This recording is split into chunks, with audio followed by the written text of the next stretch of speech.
Hello and welcome everyone to today's customer webinar.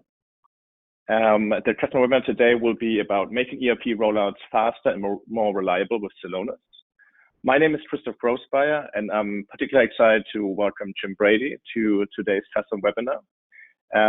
Jim has been with Schlumberger for 31 years and as part of that has lived with the firm or has traveled with the firm to and lived in 5 different countries, including Germany, where he got an introduction to process efficiency. And he is now an executive at Schlumberger, both in a software and engineering role, and is responsible for IT and architecture. Okay, thank you, Christoph.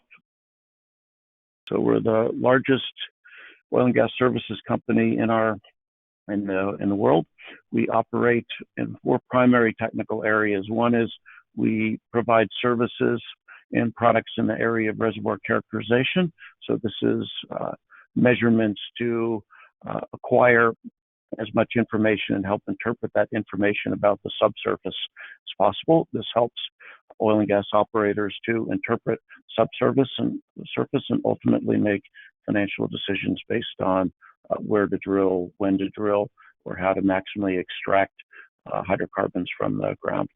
We provide drilling services. So we'll go out on contract out to wells, and we will help customers drill wells and then make measurements associated with that drilling. We provide most all services related to the drilling of a well. We have production services. So after you drill, you need to produce hydrocarbons from that well, and we provide many services from hydraulic fracturing to completing wells to means to help lift oil and gas from the subsurface to the wellhead. We provide services where we will manage the life cycle of that well as well. We, in 2016, acquired Cameron, which has a variety of equipment products that they sell, also again, mostly related to production or the drilling of oil and gas. They produce blowout preventers. They produce surface systems which control the flow of oil and gas. As far as the size of our company, in 2017, we were roughly $30 billion in revenue. We operate in what we call 16 geomarkets. Those are collections of countries around the world. We have about 100 research, engineering, manufacturing centers located in 21 centers around the world. We have about 100,000 employees, 140 nationalities, and we work in over 80 countries around the world.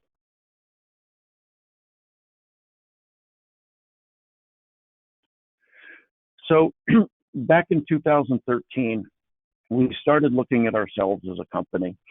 While we led in technology and we led in most financial indicators for within the oil and gas services sector, we started comparing ourselves to how we perform against industrials in other sectors. And what we found was that Schlumberger, while being outstanding within the sector, was, if you will, the best of a bad lot. In that when we started comparing ourselves in key financial metrics such as asset utilization, working capital, et cetera, that we were not competitive in the larger industrials market. So our CEO and upper management team launched on what we call a business transformation, where we focused on 5 key financial areas that if we improved at these amounts that you see, then we would make a significant impact on our bottom line, and we could then consider ourselves one of the best run companies in the world, not just within oil and gas. So that was roughly around 2013. One of the key decisions that we made at that time was to consolidate our various systems into a global ERP. So we chose SAP for that ERP.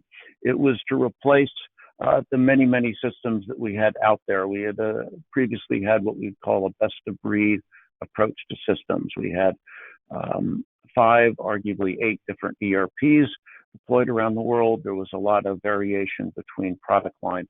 What this meant was it was very difficult for us to manage inventory, manage assets, And a lot of these were key drivers and key reasons why we struggled with some of the financial indicators. So to prepare for that ERP, we realized that we had to make some pretty substantial changes to our organization and the way we operated. So the first step that we did was we functionalized a lot of our standard activities. So we had already started this in the area of supply chain, and HR is normally something that's pretty standard across the company. But we went through and we tried to do that with finance so that we would have a finance function, HR function, supply chain function, service delivery function, maintenance functions that would operate on behalf of the company for the different product lines that we have. The next is we created and defined a set of connected value streams or business processes. Again, every company our size, by definition, runs a set of business processes. The issue with ours were they were, I'd say, ill-described, and we relied on heroes within the different geographies to get things done. So in preparing for global ERP, you have to map out your processes fairly well. And as we decided to go single instance global, these processes needed to be consistent throughout the 16 product lines and throughout the world. Finally, we said what we'd like to do is then establish an improvement cycle. So to roll out ERP wasn't going to be enough. We wanted to roll that out. We wanted to measure how it was running, and then we wanted to continuously improve our processes and the way we work. So we called that transformation the new way of working. Fortunately, it came very well aligned with what most companies call digital transformation, a lot of digital technologies that would allow us to implement this. So about this time, okay, let me speak about the global deployment. So the global deployment, the ERP, involves several key areas. As I mentioned, finance, supply chain, HR, manufacturing, and sales. So those are the key elements of ERP that we're simultaneously rolling out around the world. So in addition to those functional areas, we have service delivery, operational planning, maintenance functions, which are they tend to be own business systems, or at least distinct but connected to our global ERP. Again, the scope is large. We started in Ecuador in May of 16 with a very small country. We then proceeded to do one of the product lines within North America. That was July of 17. We then did 2 sets of manufacturing centers so that in North America. So we've now converted most of our manufacturing in North America to use the new ERP system. From there, we start taking it around the world. So beginning of next year, we'll complete North America, the rest of our product lines, after which time we'll then start deploying rest of world. Our friends at SAP tell us that is probably the largest single ERP rollout, I'd like to say, in the history of the universe, in terms of the number of functions and modules and business processes that we are rolling out simultaneously, and then coupled with the magnitude of the number of users, number of countries.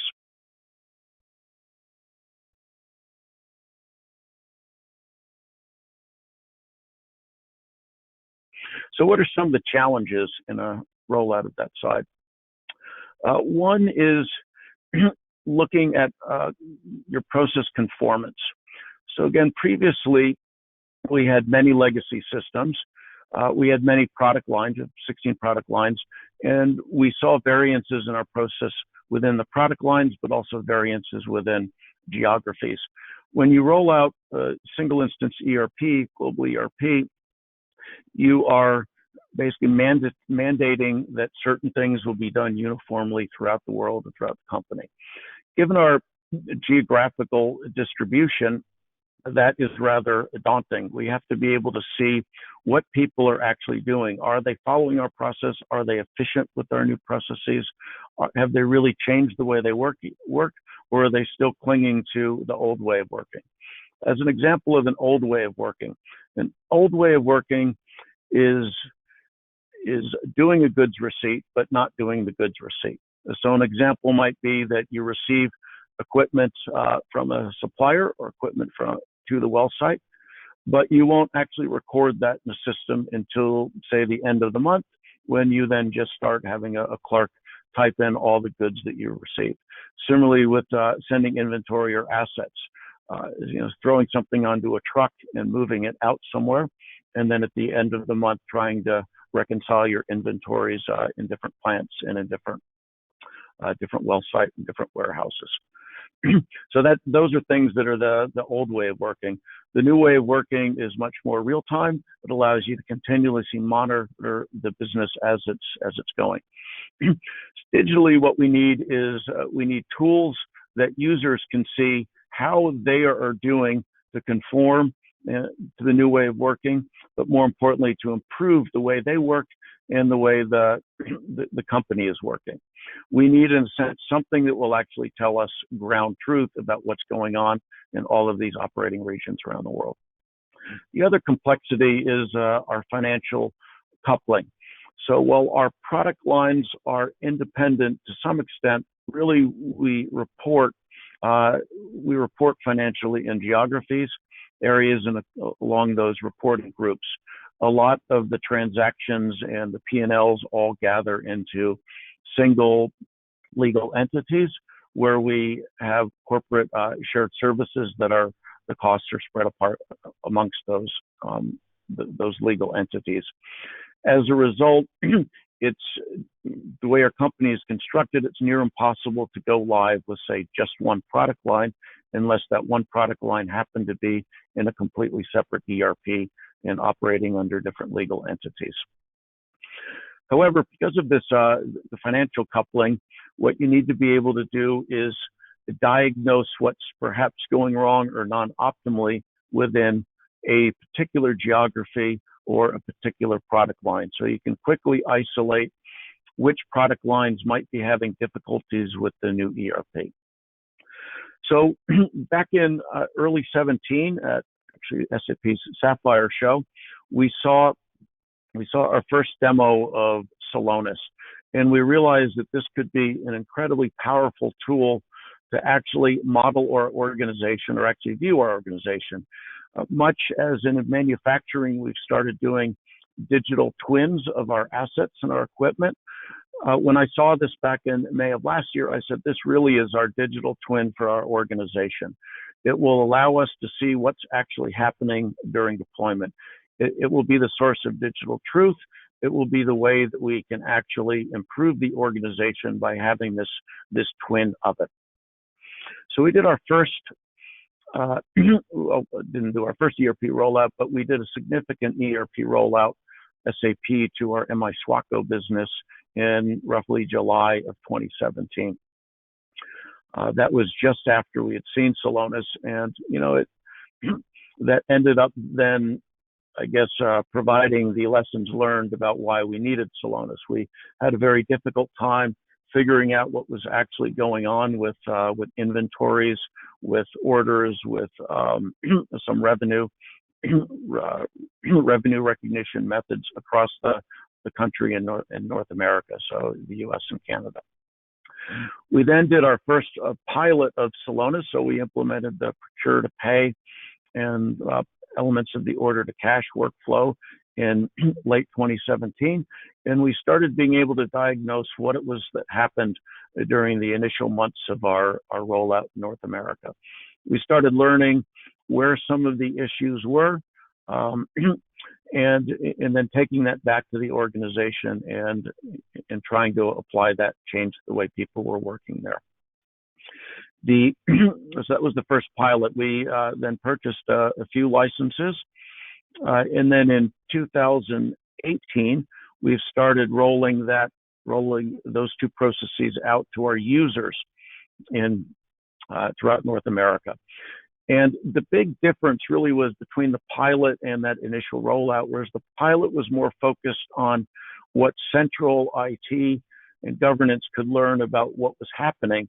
in the world, whereas the Celonis initial rollout was a rollout to users and process owners in the business so that they could understand what was happening and how to improve.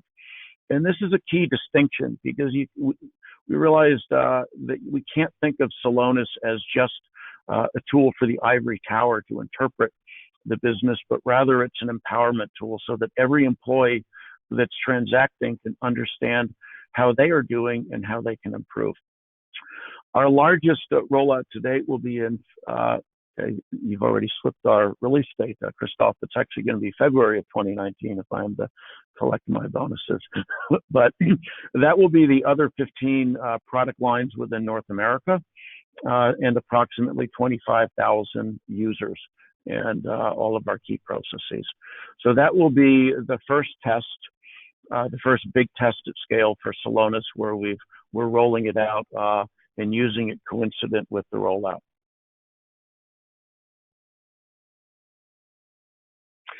So let's talk a little bit about how some of the use cases or some of the ways that we've used Celonis inside of Schlumberger. So I spoke a little bit about it, but let's dig in. There's three key areas. I'd say building or evaluating the digital truth of what's going on, supporting the stakeholders, meaning our users and process owners during the deployment, and then preparing for continuous improvement.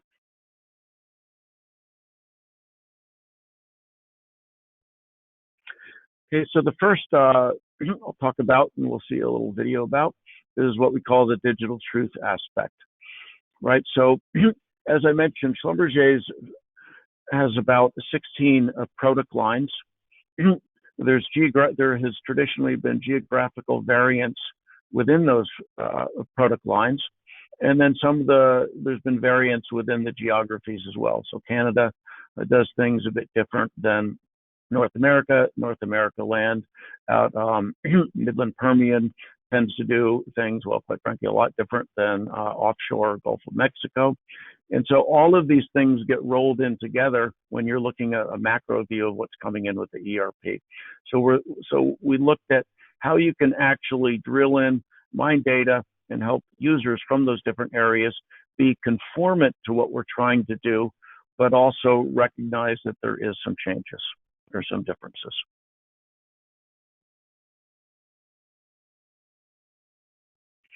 Okay, so here we're looking at the transactional flow of the procure to pay process in a side-by-side view of two geographical business units. Although the intended design process is identical, you can clearly see differences in the adoption by it of two business units. Not only are the most common variants of the process different between the two geographies, the target populations are executing different transactions, the throughput times are dramatically different as well.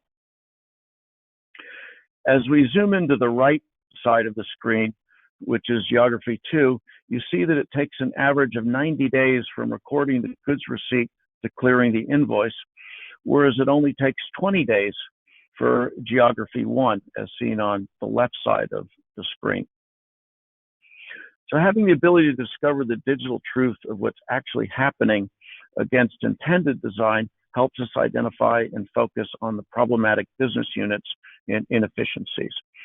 So in that case, what we saw, a difference of 70 days for from the goods receipt to the clearing invoice is not an acceptable variance. There's really no business reason why you should have that. But what Celonis allows us to do is then work with the management and the process owners in that particular geography or basin in this case to understand what the issues are. Is it a problem with the process itself and the way it works in that area? Is it a problem with training? Is it a process with just getting people to understand and recognize that they're going slow? What is it? And so we end up going back to those places, and we can end up affecting change in getting those times more in line with what we expect them to be.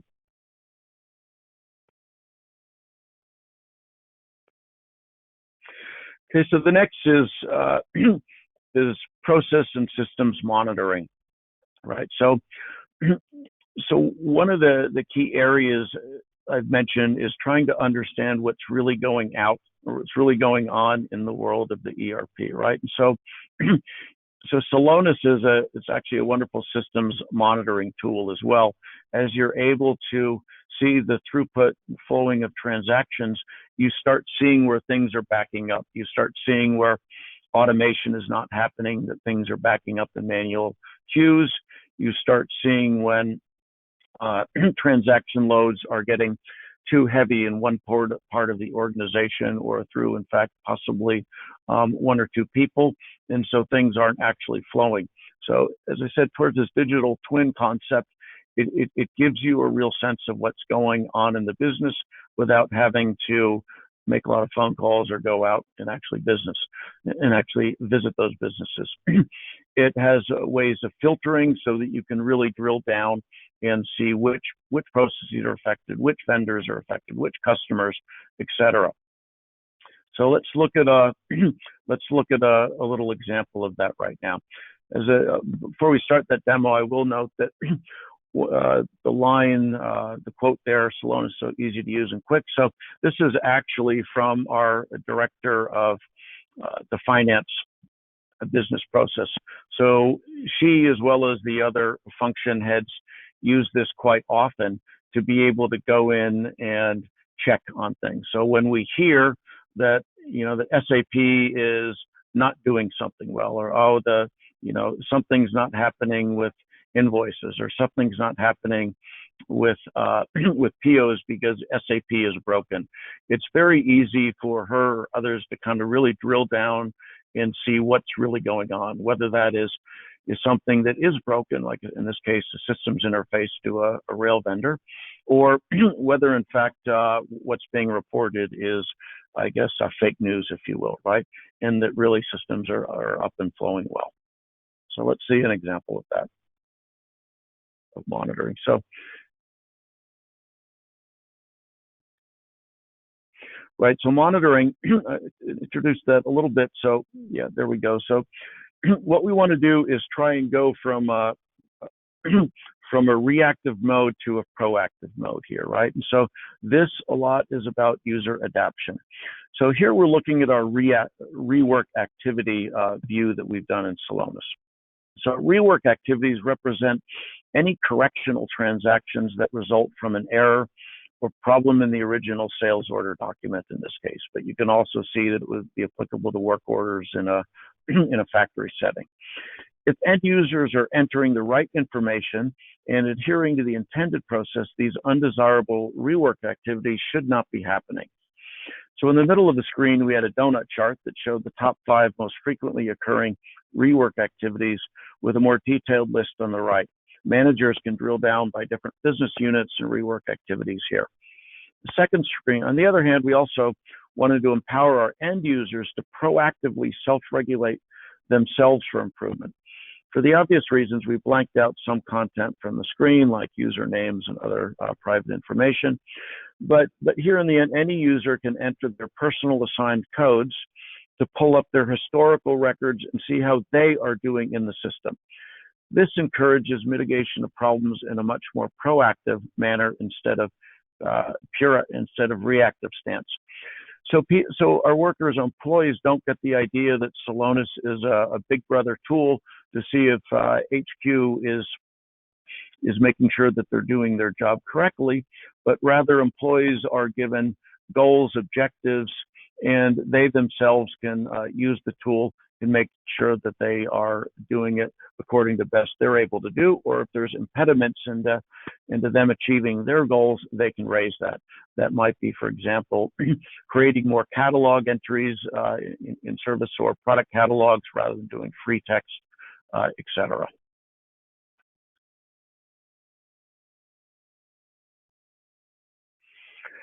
So as I said in the introduction, continuous improvement cycle is also vital. So after we roll out the ERP, when we're confident that things are at least actually flowing in the system again, so transactions are flowing, You like to be able to say, well, are we doing the best that we can? Is all the automation that we designed into the system really happening? How can we now, with the system rolled out, how can we help people improve? How can we improve our processes so that the business continues to improve? So we go through, we look for opportunities, we quantify those opportunities. And again, this is the key aspect of Celonis. It's the quantification of what we're doing in ERP. We then can actually look and analyze what's going on, and then look at how we can actually devise and implement an improvement plan. So again, that improvement plan may be training. It may be going back and looking at our global template for SAP. It may be an understanding that one product line has some subtle, or one geography does have some subtle variations with how things are done. And so we actually have to implement some customization to that particular business process. But the important thing is to actually measure these things, to work on improvement plans, work with users that are having these issues.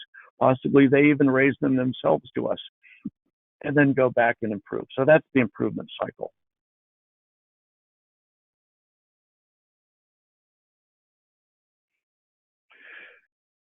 So here's an example of an improvement cycle that we did, which is invoice automation. This was one of the big features that we implemented in the ERP.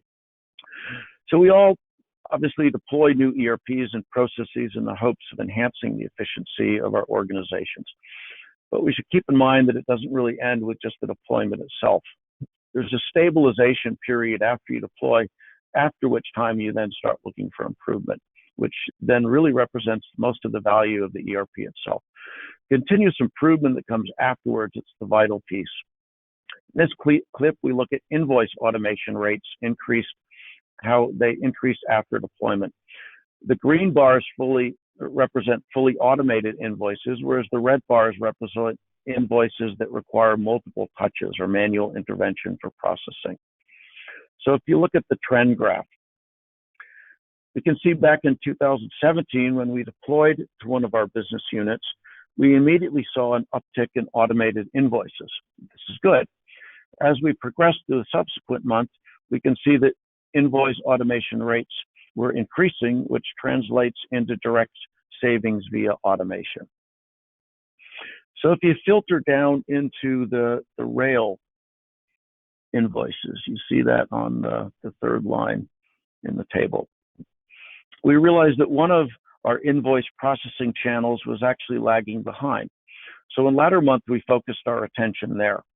Subsequently, we observed that the automation rate is increasing for that particular channel, which goes to underscore the importance of the continuous improvement.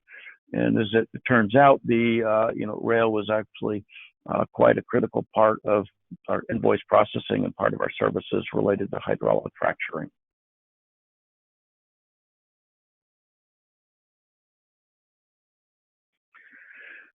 So what does it take to implement Celonis? So as you saw from our earlier timeline, it's taken us a while to get it started. We are a large organization. It was slowed, I'll say, a bit to just the fact that we wanted to align it with our ERP rollout. We had obviously a lot going on, as well as it is a very new concept for Schlumberger and in fact for systems, right? So what does it take to implement? Well, first you need to design. So obviously the key element of design is the process design, which we obviously have to do with ERP. And for that, you need to bring together your functional subject matter experts as well as your technical subject matter experts, because indeed those need to get loaded up and modeled in Celonis itself.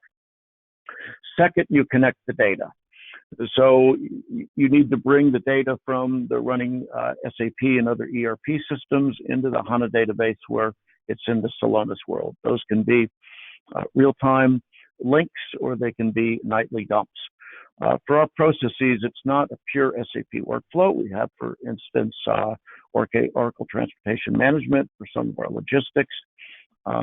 We have a few other applications also which serve as part of that process.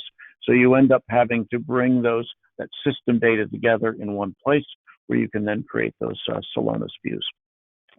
You need Celonis developers, or data scientists as they're called, so the people that actually are the ones that can get these process models running and visualized up in Celonis. We develop templates that we will push out to our users, because again, it's designing who's going to use our system and making sure you have a custom dashboard for those users so they don't have to mess around with the filters so much. Then it's the technical validation. Again, requires the technical subject matter experts as well as the functional to make sure that we're really measuring what we think we're measuring. And then finally, it's that deploy. So more and more, we're trying to integrate Celonis with our actual ERP deployment teams, in particular to the super users who will monitor locally what's going on within their processes. So it's quite a lot. You see, it's a collaborative effort. We've created a Scrum team that has elements of all of those people, plus rotating functional experts depending on which business process that were implemented. As I said, we've implemented procure to pay, order to cash initially. We've recently purchased another couple dozen model licenses, and we're going to be looking at a lot more, implementing a lot more processes, especially around inventory and logistics and manufacturing. So our outlook, so we emulated the Siemens model. So when we visited Celonis, I guess about a year ago, some of their friends from Siemens came in and told us how they were deploying it. And that was really quite enlightening, because I will admit, before that, we envisioned Celonis as being, if you will, the ivory tower monitoring tool, where it would have the super process miners that would be watching the world as it came in, and then sending out, decrees to the field, right, about how to fix things. Siemens actually taught us that it's actually just the opposite. Rather, what you want to do is come up with a model where you empower all of your users, so the improvement is decentralized. So by all 100,000 people, or to say 20,000 transactors, trying to improve the way they're working, you have a lot better and a lot faster way to change the company, rather than having a few, kind of big-brained people in the ivory tower. So there's the user scale up, but then there's also the system scale up. So as I mentioned, we have implementing a global ERP with SAP, a single instance, but we also have a number of other systems. We have 3 different maintenance systems. We have a number of other systems that we use as well. Some are homegrown for doing service delivery or logistics, and we need to scale those up, and we need to bring those into Celonis as well to really understand the full breadth of the process. And we're doing a lot of work with the Celonis team on how to make that easier.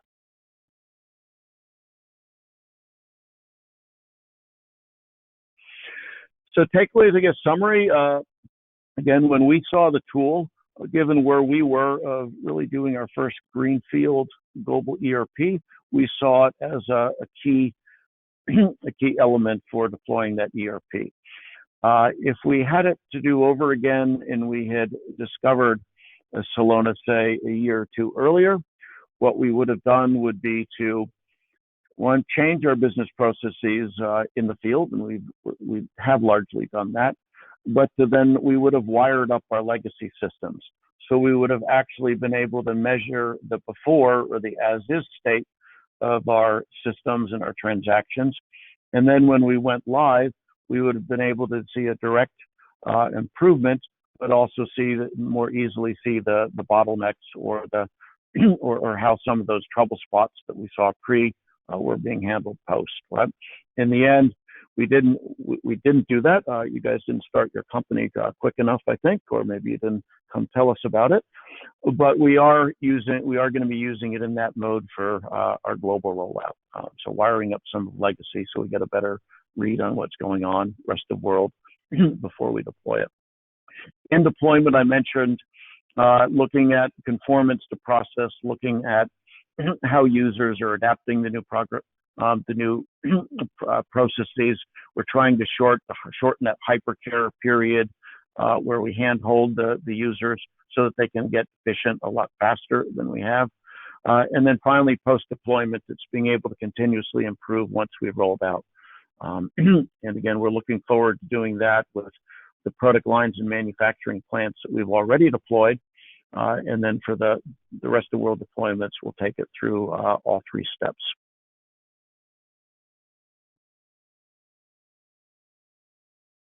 All right. Yeah. Thanks so much, Jim, for the presentation. Really insightful. So we're going to take a Q&A now. There are a couple of questions already asked, and you can continue posting them into the GoToWebinar panel. The first question that I see that I want to pick here is you spoke about the pilot, the initial pilot. Were there any immediate learnings you had to share here with the group about, what would you do differently? What would you do again, just in terms of that initial pilot? Yeah, so for the initial, so I spoke already of the timing. It's a bit of a pity that we hadn't, you guys didn't start your company 2 years earlier, and we would have had this to do more pre-deployment. But in terms of Celonis itself, I'd say the first implementation we did was probably too much of a proof of concept and not enough like a pilot. So we had done some systems dumps, like we just did all the historical data from, I think, OTM and SAP. We just did a bulk copy into HANA. And that was quite useful because it allowed us to see what was going on in the past. But then when the business loved it and they said, yes, we need to make that go live, well, then we actually had all the hard work to do about then, actually hooking it up to nightly dumps or the real-time feeds. So I think we let down the business a little bit when we couldn't deploy it as quick as we wanted, because we had taken kind of more of an offline mode versus an online mode. And we underestimated how much it would be in our landscape to actually get that real-time mode going. Okay. Another question here would be how many people were involved from your side with the Celonis deployment? So you showed the deployment cycle. Can you share a little bit about how that team is, just in terms of number of people, how this team looks? So that's a good question. I'd say it started small, obviously. I'd say I identified it. We had some help from a couple people at Celonis, and then I found probably just say 3 or 4 people that helped do mostly systems and provisioning people that had access to systems. So we had probably about 4 or 5 people that were working with the Celonis guys on doing that first pilots. Then it was an awful long period of educating different parts of the organization. So within Central, we started going around and educating the people that were the process owners at Central, getting our operational performance, our corporate performance monitoring people in line, and then trying to get them to use their influence to actually start roping in some of the process owners without the field. So at the beginning, it was really a handful. Now we have a development team, we call it a Scrum team, of about 9 people that, is a combination of Celonis developers, if you will, and some business people.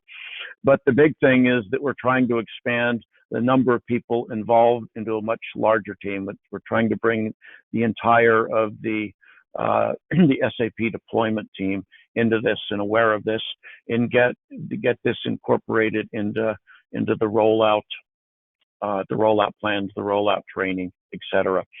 So I'll say, a year ago it was probably 5 or 6, evangelists, and now we're spreading that to, I think we've got about 200 people that are involved in using it, and obviously that's going to continue to grow.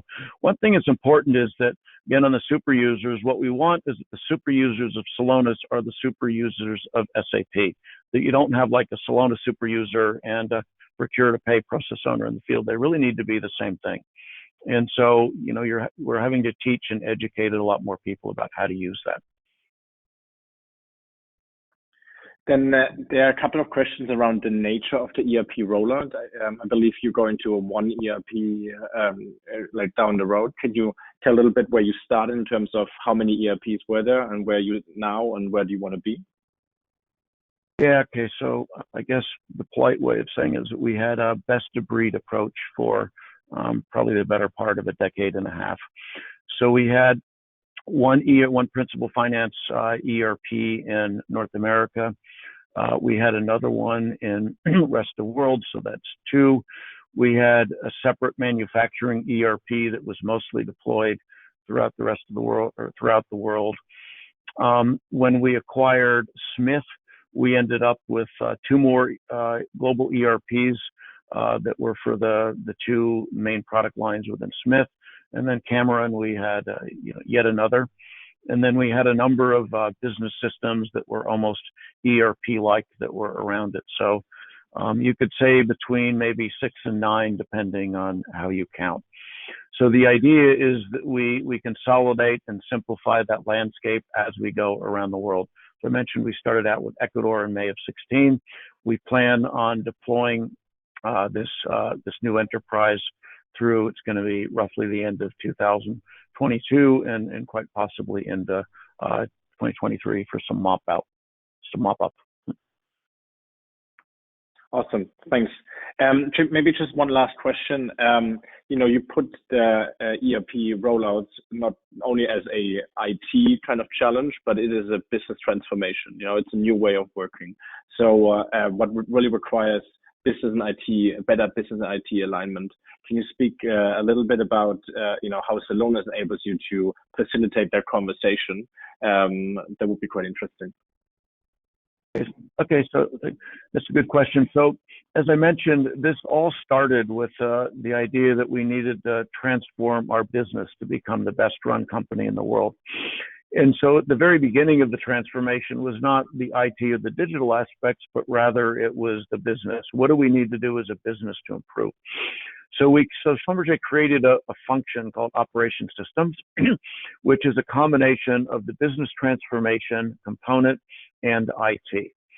And so the decision to do a global ERP instance directly followed from the need to find ways to transform our business. Celonis then naturally followed that because it was seen as a tool that would actually help monitor and improve our business. So given that we're a measurement company, when we came up with those top level metrics, we started looking at how all the things that we measure contributed to it. So like, DSO, DERP, a lot of these, classic financial metrics end up rolling up to your free cash flow or your working capital metrics. So we sort of came up with, 100, 200 things at a fairly low level at the activity level that we actually wanted to measure. And we kind of started with do 100,000, BI reports, and surely we can measure all this stuff. Celonis was a way to actually do a lot more kind of digital and real time and dynamic measuring of the very things that we knew we had to measure in order to affect that top and bottom line strategic goals. So I'd say that's kind of the progression, but it's all within one function, operating unit. So there is no separate business transformations distinct from IT transformation. It really is one and the same thing. Awesome. Thanks so much. If we go to the last slide, then I'll speak a little bit about some of our upcoming webinars. We have the analyst webinar with Gartner December 6th, where we speak a little bit more in depth about the digital twin that Jim already mentioned. You can also access any other webinar in our resource section with the link provided here. With that, we're hitting the 45-minute mark. So Jim, thanks very much for a great presentation, a great insight, and a really great partnership on the journey. And thank you everyone for attending, and I hope you having a nice rest of the day.